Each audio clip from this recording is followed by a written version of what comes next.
আছো তোমরা টেবিলে চলে যাবে কথা বলার সাথে সাথে এবং মিলাদের মুহূর্তে আমরা খাবার ছেড়ে দেব। জি ধন্যবাদ। বিসমিল্লাহির রহমানির রহিম। উপস্থিত আমাদের অনেক নেতৃবৃন্দ, আমার প্রিয় ব্যক্তিবৃন্দ এখানে উপস্থিত হয়েছেন। নাম বলতে গেলে অনেক সময় লাগবে। এই চরসুপতি ইউনিয়নের আমার আগে যিনি চেয়ারম্যান ছিলেন আমার শ্রদ্ধেয় বড় ভাই মেনজির আহমেদ ভাই উপস্থিত হয়েছেন।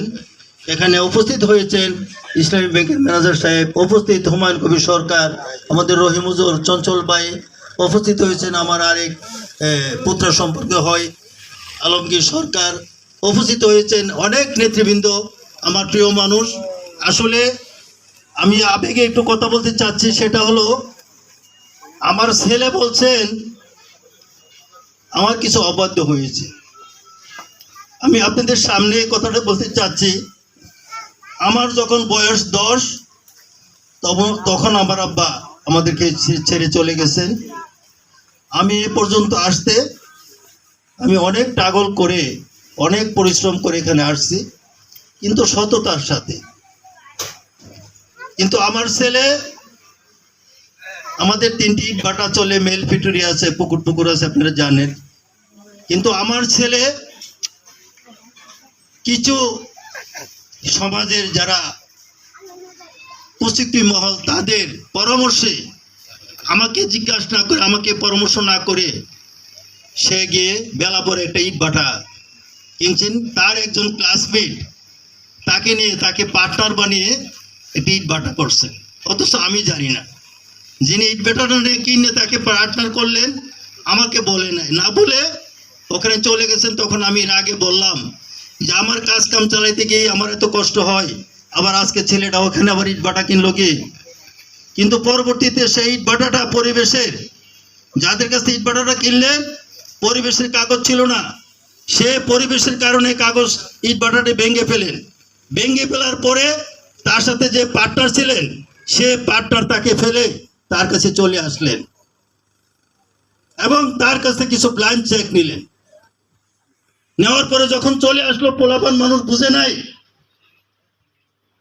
পরবর্তীতে এখানে আরেকজন মানুষ তার সাথে এসে দাঁড়াইছে যে আমিও তোমার সাথে পার্টনার, তুমি আসো। পরে তাকে নিয়ে পার্টনার হিসেবে আবার নতুন করে কাজটা শুরু করেন। কাজটা শুরু করার পরে পরবর্তীতে তার মধ্যে একটি লোভ লালসা জন্ম হলো। তখন একদিন তাকে বাসায় নিয়ে ডেকে পার্টনারের কাগজ ছিঁড়ে তার কাছে জোর করে 4টি চেক, ব্লাইন্ড চেক রাখেন, যেখানে সর্বোচ্চ 20-25 লাখ টাকা পাওনা। এখানে তার বিরুদ্ধে 2 কোটি টাকা মামলা দিয়ে তাকে জেলে পাঠাইছে। তখন আমি কিন্তু রাগে আর তার সাথে কথা বলি না, আমি যাইও নাই। তো আসলে মানুষ স্বার্থের জন্য অনেক কিছু করেন। আজকে আমার ছেলে দীর্ঘ 22 মাস পরে আমি তাকে আবার বের করে নিয়ে আসছি। এনআইকের মামলা, প্রতারণার মামলা।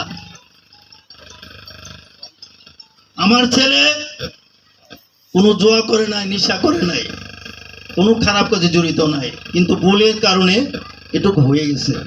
আজকে যে ওয়াদ আপনাদের সামনে করেছেন, আমার বড় ছেলে, যদি আমার বড় ছেলে আমাদের যে ব্যবসা বাণিজ্য আছেন, যে ব্যবসা বাণিজ্য আমাদের এখন আছেন রানিং, এগুলি দেখাশোনা করলে খাবার পরার কোনো শর্ট থাকবে না।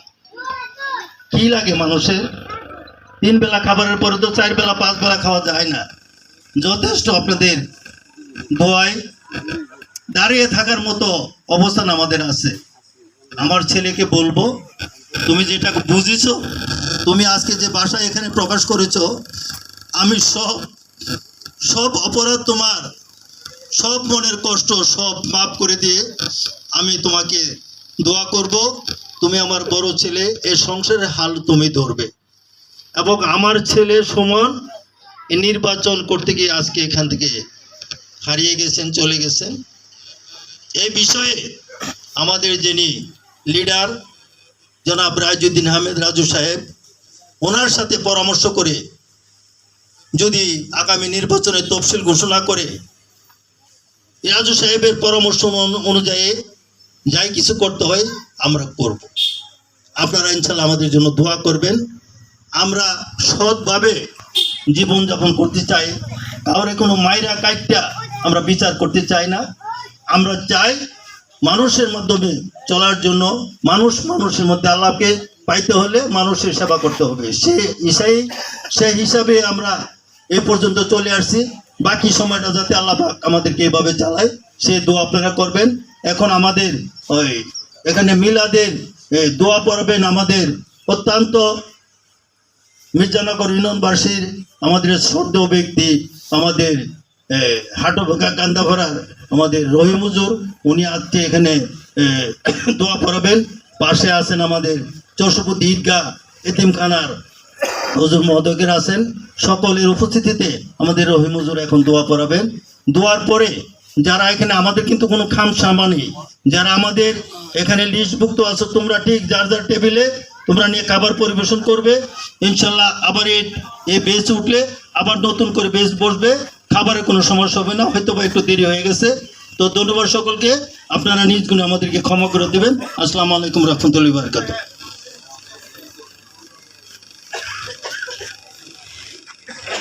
সবাই কয়েকবার আস্তাগফিরুল্লাহ وَأَتُوبُوا إِلَيْهِ لَا حَوْلَ وَلَا قُوَّةَ إِلَّا بِاللَّهِ الْعَلِيِّ الْعَظِيمِ آله وأصحابه وبارك وسلم إذا دعاء শুরু হয়েছে সবাই تذكرة دعاء করেন اللهم آمين ربنا آتنا في الدنيا حسنة وفي الآخرة حسنة وقنا عذاب النار ربنا لا تزغ قلوبنا بعد إذ هديتنا وهب لنا من لدنك رحمة إنك أنت الوهاب يا الله وكي আশাকান কানিয়া আপনাদের শাহী দরবারে আসতে চাইছি। পাহাড় পরিমাণ গুণা নিয়া, সাগরের ফেনা পরিমাণ গুণা নিয়া আপনার বন্ধুদের সাথে আর তুলেছিল না। আপনি যারা তারা কে পছন্দ করিয়া মৌলা আপনি আমাদের দোয়া কবুল করুন। হে আল্লাহ, সুমন মিয়া আমার স্বপ্ন ছিল, সেই ছোটকালে আমার কাছে লেখাপড়া করেছেন। হে আল্লাহ, আমি এখানে এসেছি মৌলা, আমি একজন রোগী মানুষ, মৌলা আপনি শাহী দরবারে যারা মৌলা আল্লাহ তার সাথে ব্যবহার খারাপ করেছেন মৌলা, আপনি তাদের কঠিন ভাবে বিচার করিয়া দেন। আল্লাহ, সুমন মিয়ার যে দুইটা বাচ্চা মৌলা তাদেরকে আপনি আয় থেকে প্রদান করিয়া দেন। আল্লাহ, দিনদার নেক কারবারের আল্লাহ, সুমন মিয়ার আব্বা ভাই আম্মা সবাইকে আল্লাহ ধৈর্য ধারণ করার আল্লাহ, এই দুনিয়াতে অস্থায়ী জিন্দেগি, এই দুনিয়াতে তো থাকার মতন কেউ ক্ষমতা নাই। এই দুনিয়া ছাড়িয়া অন্ধকার করে চলিয়া যাইতে হবে। মৌলা, কয়বারের বই আমাদের অন্তরে বসে দাও, কঠিন তুলসিরাতের বই আমাদের অন্তরে বসে রাজাদের বই আমাদের অন্তরে বসে।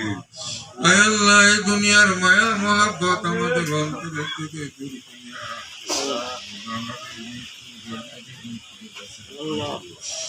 আল্লাহ, বহুত পাপ দিয়া বহুত আপনার দিন আল্লাহ, আমাদের পিতা মাতাদের দাদা দিয়ে যত আত্মীয় স্বজন আজ অন্ধকার কয়বারের দেশে দিয়ে অবস্থায় আছেন, আল্লাহ আমাকে ওকে দিনদার নেককার করে কঠিন বানায় দেন, যেভাবে চলিলে আপনি রাজি খুশি হন সেইভাবে চলার তৌফিক আমাকে দান করুন।